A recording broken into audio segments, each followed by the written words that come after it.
Halimbawa, nagkahiwala yung Jungkar, si Jomar, iba ng kalabtig. Ano po?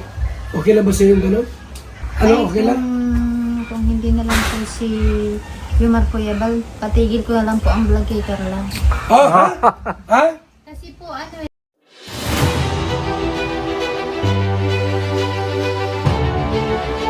Okay guys, isa na bali mapagpalang umaga, tanghali, gabi po sa inyo lahat. Sana po ang lahat ay nasa mabuting kalagayan at ligtas po sa anumang kapahamakan. Sana po kayo dako ng mundo naroroon. Ako pumuli ang inyong lingkod, Maestro 21 TV. At sa ating video ngayong araw na ito mga kalingap, tayo muli po ay magbibigay ng ating panibagong kuro-kuro, komento, opinion at reaction tungkol nga po dito sa naging interview po. Naging interview po ni Kuya Bal kay sa nanay po ni Baby Carla na si Nanay Cynthia. Okay? So, dinayo po. Pinasyalan po nila Kuya Bal itong si Nanay Cynthia upang sa ganun ay galing mismo kay Nanay Cynthia ang balita or paliwanag tungkol po dito sa mga issue ngayon na ipinupukol or kinakabit po kay Baby Carla. Upang sa ganun ay malinaw na po ang lahat. Bagamat sa mga ilan po natin mga kasamahan, sa mga ilan na sa ilan mga komento na ating pong nababasa ay naliwanagan na po. Pero hanggang ngayon po mga kalingap ay parang may mga hindi pa po nakaka-move on. Okay, bagamat yung mensahe na gustong ipaabot po ni Nanay Cynthia sa lahat na mga basers, sa lahat ng hindi nagkakagusto o sa mga ayaw po sa kanyang anak, ay sana daw po pakiusap, tigilan na po ang kanya pong anak. Okay? So alam na alam po na natin yan kasi yung mensahe niyang pong mga kalingap ay parang na-post po yata yan sa FB. Pero nakita ko po ang naturang po sa ating mga kasamahan, sa mga thumbnail ng ating mga kasamahan pong mga reactor. So dito mga kalingap ay napaksa rin or napag-usapan din po nila Kuya Bal at Nanay Cynthia ang tungkol po dito. Okay? At sa mga ilan pa pong mga punto na pinili po natin sa naging panayam po ni Kuya Bal kay Nanay Cynthia. Okay? So, bago po yan, tayo muna po ay magbibigay po guys sa ama at founder po ng Kalingap, Kuya Bal Santos Matubang. At tangkilikin po natin Ate Edna Vlog, Kalingap Rob. At syempre, sana po inyo rin pong tangkilikin ang munting channel na ito sa pamamagitan po ng pagbibigay niyo po ng like, share, and subscribe. At tuloy, pindutin na rin po ang notification bell at nang sa ganon tayo pa rin po ay magkita-kita at magsama-sama sa susunod pa pong mga reaction videos na ating gagawin. Likewise, mega loud shout out sa ating mga kasamahan po dyan sa Karepa, Kalingap Reactor Partners, sa pamumuno po yan siyempre ng ating Presidente Javier De Leon aka Birador. At ganun din po ang ating mga Kalingap Partners, Kalingap Charity Vloggers, lalo na po yung mga nariyan po sa iba't ibang Kalingap Landing Pad na mayroon po tayo. Sana po ay suportahan din po ninyo sila. Okay? So mga Kalingap, bago tayo magpatuloy, ay tunghayan muna natin ang maikling video clip na ating pong kinuha po sa panayam o sa interview po ni Kuya Bal sa nanay mismo ni Baby Carla. Okay? So tunghayan po natin mga Kalingap. Kasi may nag-send sa akin Mamin ko na kung ito ay galing sa iyo o fake account. galing po taga sa film ko. Sa iyo? So, inalam ko lang ito kasi mahirap na yung baka ito yung fake account tayo. Umagang kayo kanta o sa ating lahat. Wala na bang ibang mga isyu ang mga tao? Para isyu kayo. Ha? Ganoon na lang pangalan ng anak ko. Pagkatapos niyo duruin si Jomar, si Carla naman. Hindi ba talaga kayo titigil? Okay, so ito na po yung sinasabi ko sa nauna po nating content makakalingap na para bagang planado po. Para sa akin po ay planado po yung pagko-content po ng isang nag-content na hindi naman po reactor na nag-topic po tungkol po kay Baby Carla at pagkatapos, ito po yung sinasabi po ni Nanay Cynthia na pagkatapos ng issue tungkol po kay Papa Jones ay isinunod naman po itong si Baby Carla, ha? Para bagang hindi na nagsawa ang mga grupo, ang mga taong ito na talagang gustong pabagsakin ang Jomcar, ha?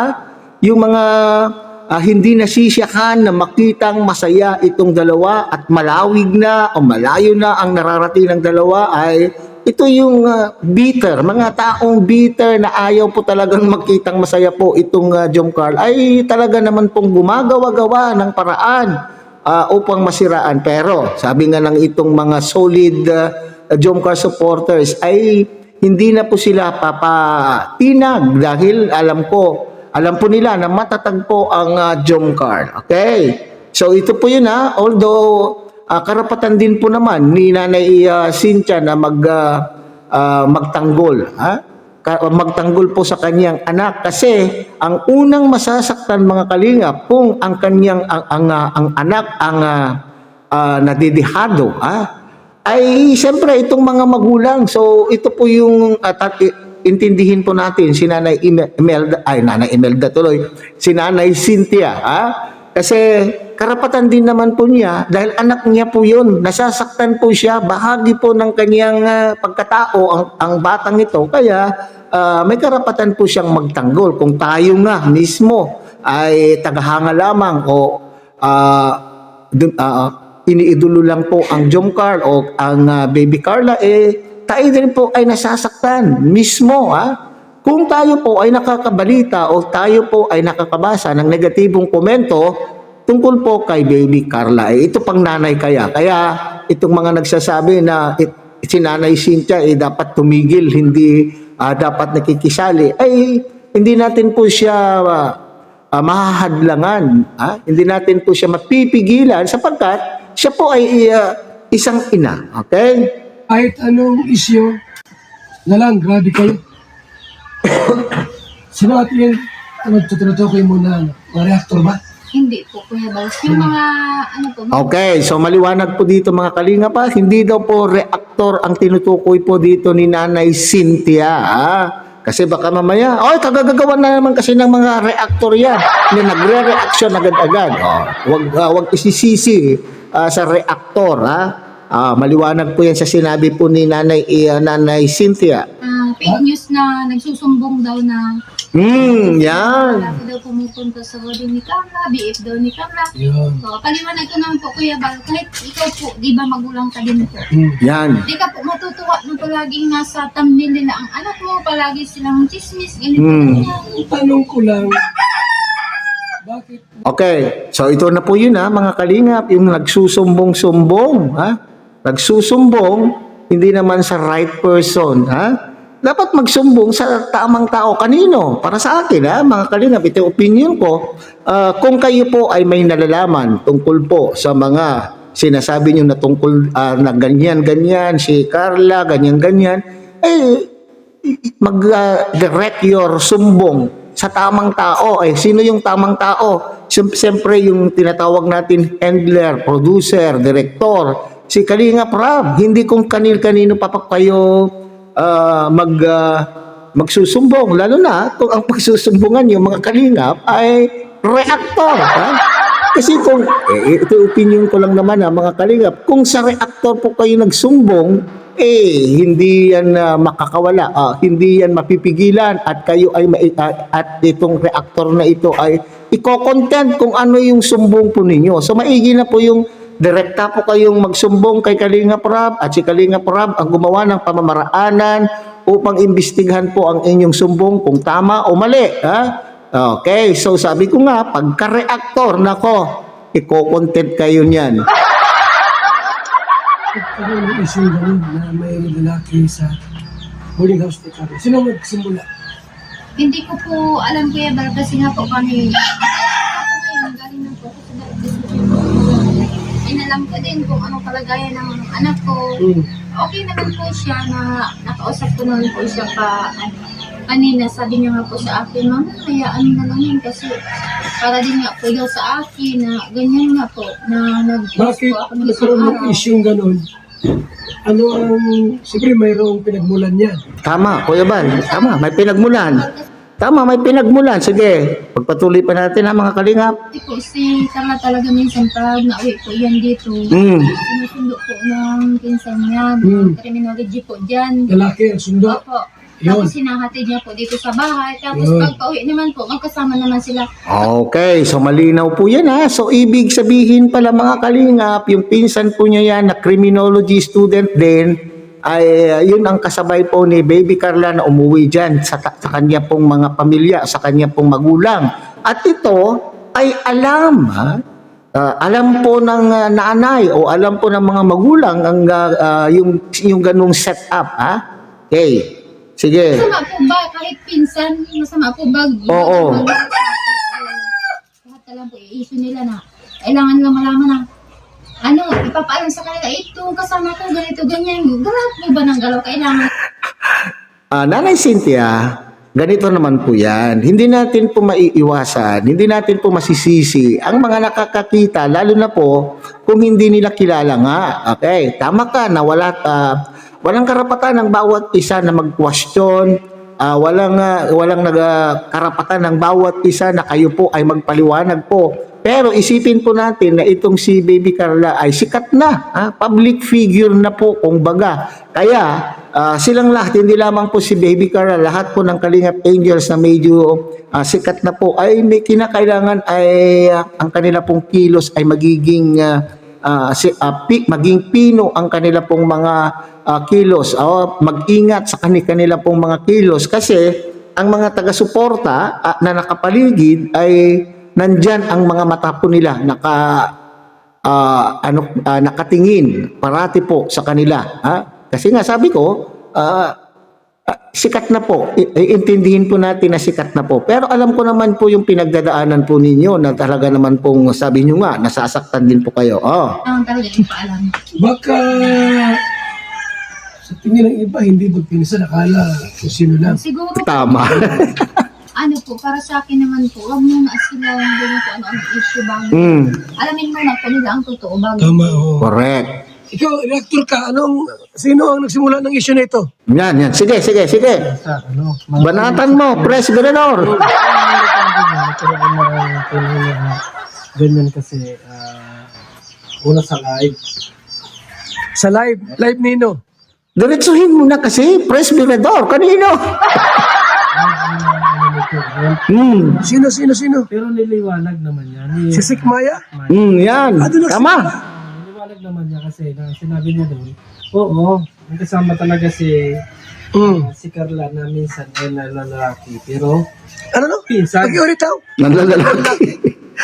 Ayusin mo, Pres Berenor, parang ang dinig-dinig ko. Sabi mo, oo, totoo na itong si Carla ay nanlalaki. Kaya tuloy sabi ni Kuya Bal, ano? Ulitin mo, Pres Berenor. Lalaki. May kasamang lalaki. Pero Yun. pinsan. Pinsan. Okay, so akin naman ito. Ayun naman po, base naman po doon sa aking napanood nung una, kay Sek Maya, nasabi ko nga dakilang chismosa. Kaya nga sinasabi ko, itong mga asa-asawa po ng charity vloggers, itong mga asa-asawa ng mga pinagkakatiwalaang Kalingap partners sa ating pong mga Kalingap Angels, dapat kung ano ang nakikita itong mga misis na ito ay huwag ipagsasabi o huwag itatakel o huwag itatapik sa kanila pong mga channel sa kagustuhan din siguro tayo ang mga kanya pong viewers ay makiligin na kapag ang pinag-uusapan po ay si Baby Carla o ang Jomcar, kaya siguro po na-topic po niya na nakaligtaan po niya. Okay, ito naman po sinasabi po ni Pres Berenor. Hindi ganun po yung aking pagkaintindi din nung una di ba sinabi lang niya po ay may kasamang lalaki. Okay. So hindi naman niya sinabi kaagad-agad kasi na ito ay pinsan niya. Huli na lang po nung sinabi niya na pinsan. Baka naman ito ay, ang sinabi, baka naman po ito ay pinsan niya, hindi ko lang alam. Pero nung una, sinabi po niya kasi, doon nagalit ang mga Jomcar supporters Sinabi niya kasi, may kasamang may kasamang lalaki, Basta, may nagtanong, may nag-comment kung sino yung lalaking kasama, ano po yung sinagot po niya doon sa nag-comment, doon sa live niya. Sabi niya, secret! Secret pa kasi itong chismosang ito, di ba? Secret! Basta alam niyo na. Di ba mayroon pa sa ganung sinabi? Huli na, nung sinabi niya na baka pinsan po niya. Hindi ko lang alam kung pinsan po niya. Yun. So, pero doon sa puntong yun, mga kalingap, ay tapos na po tayo doon.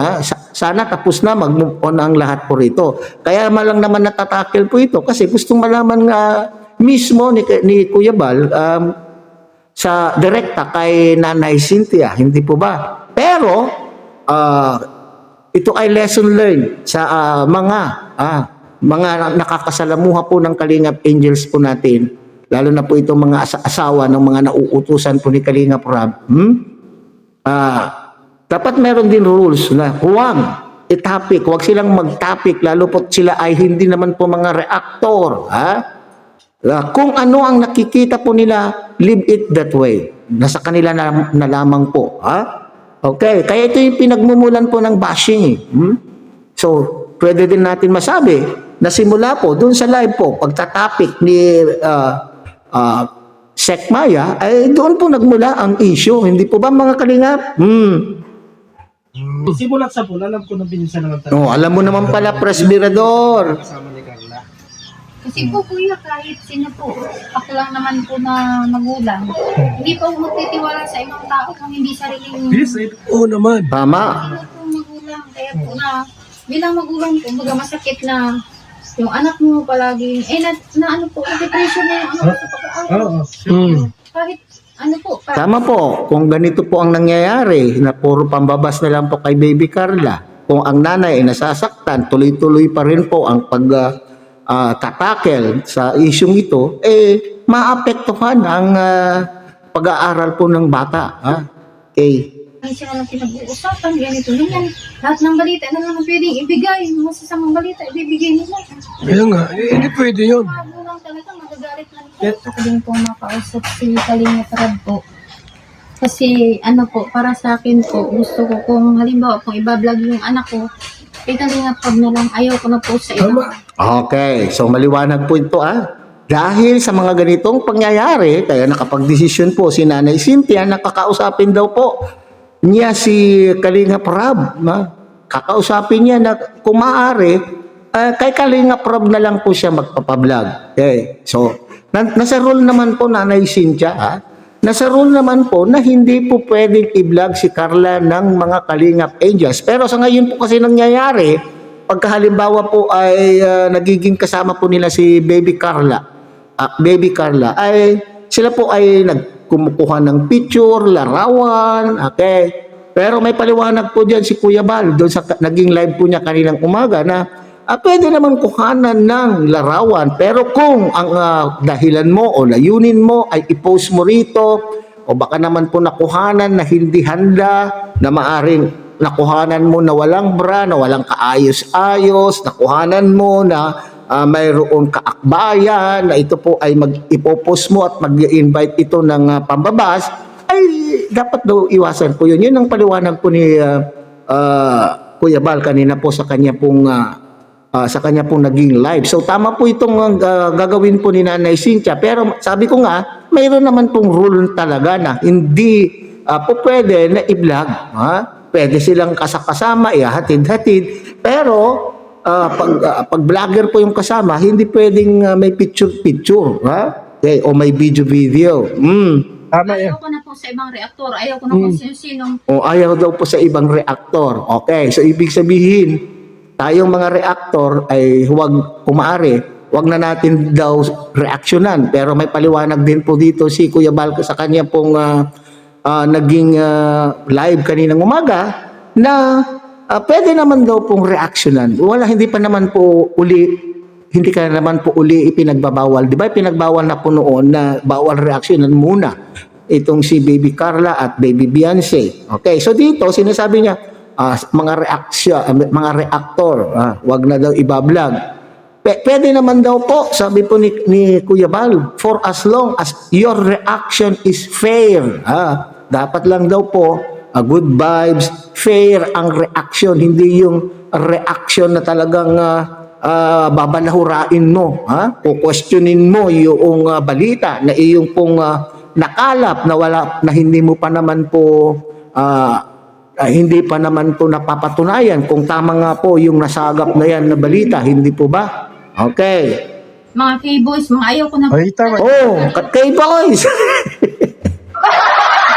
Sino-sino ba ang mga K-boys na nakapaligid po kay Kalinga Prab, At nauutusan papunta po dyan. Oh, yan. Unang-una nga yan, nakikita ko sa mga komento, yan si Pure Health.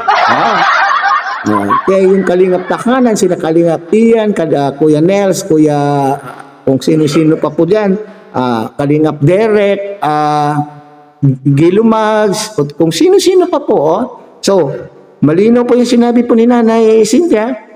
Kung maaari, wag magbablog ang mga Kalingap po. Si Kalingap Prab lamang. Kalingap Prab.